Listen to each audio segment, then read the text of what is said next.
So, if you're getting the unable to check for update messages when trying to upgrade to iOS 26, then this video is for you.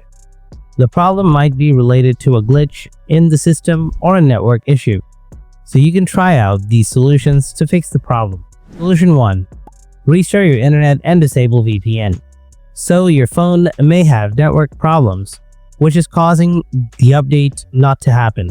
Swipe down from the right to open your control center. Enable airplane mode for 10 seconds. Then check the issue. You can also switch between Wi-Fi or mobile data to see which one helps you find the update. After that, open your settings. Find and open General. Look for VPN and device management. Tap on it. Disable any active VPN and see if that fixes the problem. Solution 2. Disable restrictions. Content restrictions can sometimes cause this issue.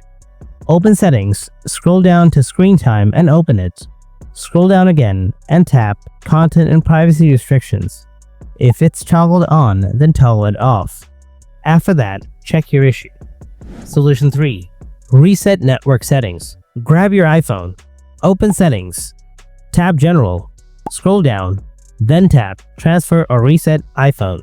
After that, tap Reset. Now tap Reset network settings. This will reset settings like Wi-Fi passwords, but won't delete your data.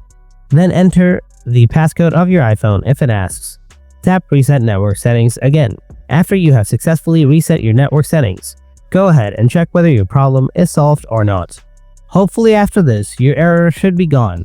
But if you're still facing the issue, you can use softwares like Reboot to manually update your iPhone. Only, you'll need a PC for that as well. But in any case, hope you found this video helpful. If you did, then don't forget to hit that like button and subscribe to the channel for more tips just like this. Thanks a lot for watching.